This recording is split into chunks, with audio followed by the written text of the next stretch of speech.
Sonko suñu deful nag dina risqué delluwaat fa nga xam ne itam mooy zaanu ko Sébi. Fallou je pense que problème bi léegi waratul sax nekk ndax dañ koy yóbbuwaat Sébikotane wala dañ koy téye fu mu nekk nii. dafa am benn exemple boo xam ne dama la ko joxoon sur Bobby Sands. boo xam ne biñ ko jàppoon dafa déclenché li nga xam ne moom mooy grève de la faim faf yàlla def mu ñàkk ci bakkanam ci grève de la faim boobu. et que après gis nañu ci dëkk bi mu nekkoon état bi yan problème moom la ñu amoon. parce que baraamu tuuma boobu rek dañ leen koy joxal. et que yaakaar naa ne que ce qu'on vit ne pas de l'adversité nekkul li nga xam ne moom mooy adversité politique. Siré Sy dafa wax ci sorti ñaari soxna Ousmane Sonko yi nee na lu mësul am na tey parce que pour la première fois dans l'espace public tout comme li nga xam ne moom mooy l'espace médiatique ay soxna génn di wax sur la place publique loolu c'est pas un fait boo xam ne habituel c'est un fait inhabituel parce que ñun suñu biir dëkk tàmmuñu di gis encore une fois ay soxna di yëkkati ay kàddu foo xam ne góor yi foofu la ñuy nekk maanaam la situation aujourd'hui est très inquiétante léegi nag kàddu yi nga xam ne soxna yu Ousmane Sonko yi yëkkati nañ ko dañ ñu génnee ci champ wu politique dugal ñu ci champ humanisme c'est-à-dire yaakaar naa ne am na fenn foo xam ne soo fa tollee mais da ngay wàccee lépp après nga toog nga ànd ak sa xel lenn mooy ñëwaat nit ak nite y a une différence entre nit ak nite maanaam tey jii pour nga jóge ci contexte nit dem ci contexte nite il faut nga am beneen état d'esprit boo xam ne moom moo lay yóbbu foofu léegi nag jamono ji yaakaar naa ne que suñu autorités yi dañoo war a wane que ñoom am nañu clémence moom mooy lan moom mooy yërmande envers ki nga xam ne moom mooy subir un fait tey jii suñu demee ba ay soxna Ousmane Sonko di génn di wax ba di tuur xéewal mais loolu c'est une première fois et que nit ki nag soo ko poussé ba mu sës encore une fois da nga koy obligé mu tourner jàkkaarloo ak yow le Sénégal ne doit pas basculer dans l'état de droit à l'état de passe-droit ñun waruñu nangu mukk ñu jóge ci état de droit di basculer à l'état de passe-droit état de passe-droit boobu nag xam nga lan moom moo koy indi injustice bafouement de la démocratie ak jaay doole état kenn du ko xeexee Ousmane Sonko bi muy soog a dugg ci langum politique il a pointé encore une fois li nga xam ne moom mooy les choses inhabituelles yoo xam ne ñun waruñu ko gis dans un état de droit pointé du doigt l'économie naan tey jii ñun waroon nañu passer fii apporter ay solutions donc tey jii yaakaar naa ne soo amee benn personnalité bu mel noonu qui pèse très lourd am benn électorat bu mag ci biir dëkk bi il faut essayer de protéger cette personne là et que lii ma lay wax ni Fallou ñoom à travers les sondages qu'ils font et les analyses qu'ils font ils savent que Ousmane Sonko tey jii population bi jox nañ ko bopp donc yooyu noonu yëpp su ma gisee ne que vraiment nekkuñu ci contexte boobu noonu nekk ci des contextes inhumains mais vraiment ñun war nañu poser waat des questions au moment bi ñuy wax ne que tey dañ nekk ci crise de valeur yaa ngi ko doon wax sànq ñun sax suñu biir dematuñu ba am li nga xam ne moom mooy yërmande Fallou da ngay gis koo xam ne day nekk ci opposition bi su déggee ne que am na lu dal keneen ci benn wàll bi sax daf koy rafetlu da ngay gis tey jii ku nekk ci état bi ku nekk ci opposition bi su amee problème dafay kontaan ci mbir boobu noonu et que ñun Sénégal waruñu woon toll ci contexte bii nii léegi nag dañ nekkoon ci jamono joo xam ne dañ doon woote li nga xam ne moom mooy les débats d'idées bi ñu wootee les débats d'idées le régime en place ñoom ils avaient utilisé les armes politiques waaye bu ñu utiliser arme politique boobu noonu population bi dañ leen ci gagné léegi nag ci contexte yi ñu nekk ni ils ont riposté en utilisant les armes de l'État et armes de l'État kenn du ko xeexee état kenn du ko xeexee c'est-à-dire que tey jii y a des valeurs yoo xam ne dañ ko fi fekk dañu war a conserver ces valeurs là mu am la liberté d'expression tëboo tëb rek nekk ci nguur avant ngay ñëw ci nguur am na foo xam ne jaar nga fa un opposant s'oppose à la politique du gouvernement ñoom avant ñu fiy nekk ils étaient sur ces pas là léegi nag ñu bëri te diroo ko le discours de Ousmane Sonko est obligé de tenir ce discours là parce que dafa am ñoo xam ne dañu nekkoon ci langum politique ñu effacer leen tey ji Karim Wade xamuñu ndax dina ñëw wala du ñëwaat Khalifa Sall gis nañu kaawam biñ nekk justice mi ngi sa kaw mais Mamour est-ce que discours bi tey moo ni toutes ces ennuis discours yi nga xam ni itam booba tey quoi comme plus sûr doon na ko daal tenir le constat qu'on fait mooy que peut-être Ousmane Sonko a eu raison et yaakaar naa ne ba tey il aura raison parce que daf leen xamal ne que man duma bàyyi ngeen may yóbbu à l'abattoir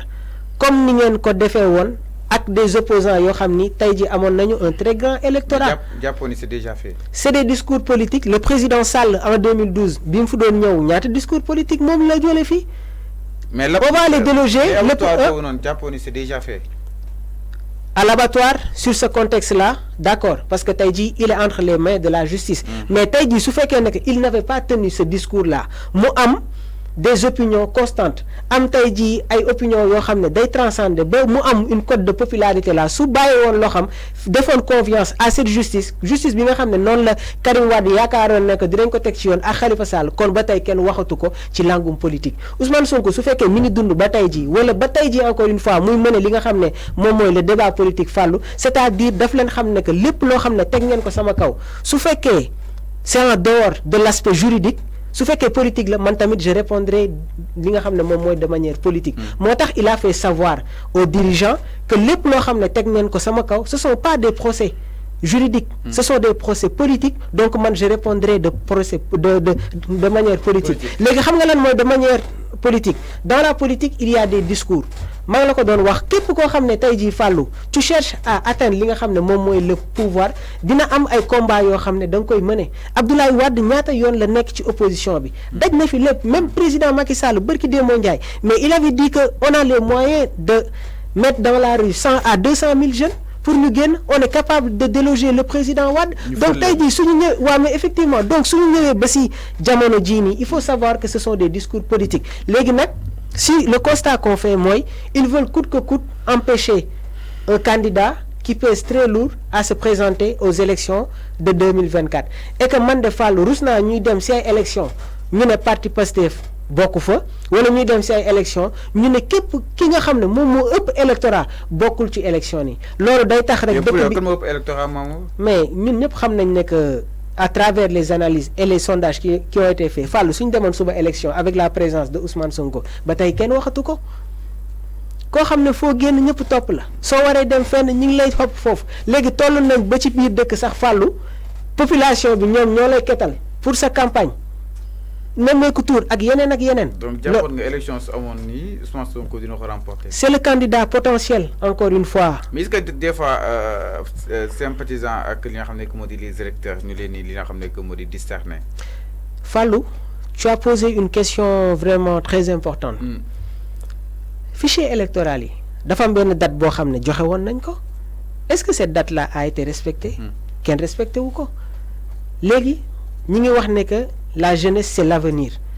mais nekk nañ ci contexte boo xam ne les jeunes comprennent l'évolution de la vie politique. Comment? Nous sommes très en avance à travers waa Pastef Ousmane Sonko programme yi nga xam ne moom lañ fi teg suñu ñëwee si ginnaaw xool les élections précédentes ci yan anam moom la demee mais on attire une conclusion sànq rek on était en train de voir les propos yi nga xam ne que le maire de la commune de Yoff mi ngi ko doon yëkkati kan la fa gagné kan moo fa nekkoon di battre campagne ak moom il a gagné une personne qui détenait presque tous les matériels ci côté financier ak ci côté yëpp lépp mais booy boobu noonu moo ko ñëw gagné regarde ce qui s'est passé à Ziguinchor aujourd'hui le constat qu'on fait mooy ñëpp ñi nga xam ne ñi ngi woon ci pouvoir bi qui avaient tous les moyens pour battre campagne ils ont été dominés loolu je pense que yow soo nekkee tey jii leader nekk ci pouvoir bi nekk ci gouvernement qui dirige là dafa am encore une fois une approche boo xam ne war nga ko ci def il faut prendre en compte kaddu yi nga xam ne population bi ñi ngi koy génne et que ñu xam ne que population bi ñoom ñoo leen fi teg et que Fallou comme ni ma la koy waxee tout le temps ñun nekkuñu ci royaume on n'est pas dans une anarchie dañu nekk ci état de droit léegi nag li may ñaan mooy ñun ñu bañ a jóge ci état de droit di dem ci état de passe droit mooy waral tey jii ñuy gis beaucoup de problèmes yoo xam ne pour nga régler ko day nekk problème y a des pays de la sous-région qui ont énormément de difficultés lan moo ko indi certains te diront que nous avons un problème de leadership en Afrique et pourtant man sax yaakaar naa ne que non parce que y a de grandes têtes figures personnalités politiques yoo xam ne jàll nañ fii donc soo ñëwee ba jamono yi regarde ce qui est en train de se passer au Mali Burkina Faso mais tu vois de jeunes dirigeants à travers le discours da ngay xam ne que du ñoom ñooy wax mais ñi fi jàlloon ñoom ñoo fi wax regarde ce qui se passe au Burkina Faso ki leen di jiite quand il parle da ngay sentir ne que c'est Thomas Sankara qui parle ak ñeneen ak yeneen ñoo xam ne ñu ngi fii le président Amadou Toumani Touré bien vrai que bi muy jógee fële nga xam ne moom mooy Mali y avait des problèmes mais ñooñu seen kàddu soo koy déglu fu ñu tegoon politique mais bokkul ak tey jii Sénégal contexte bi nga xam ne moom lañ fi fekk donc tout ce qui est du côté du bafouement des valeurs dañ ko fi fekk dañ ko war a conserver pour que keneen kuy ñëw di jël réew mi fàllu mu bañ ko fekk dans une situation boo xam ne après day obligé retire dellu si waat ginnaaw pour jéem a tegaataat beneen pas dafay metti trop donc encore une fois nous lançons des messages à nos autorités ñu xoolaat bu baax la bonne gouvernance sur le plan politique social économique pour que suñu dëkk bi jóge ci pas bii ni demaat ci beneen pas fàllu. Alors c'est important par rapport ak li nga xam ne que moo di la bonne gouvernance justement jëm si nga xam ne que moo di la façon dont on doit faire la politique parce que jàpp ne de plus en plus nag jëm si li nga xam ne que moo di animosité bi nga xam ni itam ñu koy daal di nemmeeku de part et d'autre dem na ba li nga xam ne que moo di am ay gàllankoor jëm si nga xam ne que moo di ces actions purement politiciennes alors sànq ñu nekkoon fa am solo maamu par rapport ak li nga xam ne que moo di les avocats d'Ousmane Sonko peut-être note bi nga xam ni itam ñu koy jot ñëpp di ko daal di peut-être mi daal di circuler nekkul sax note bu officielle exactement allant dans ce sens parce que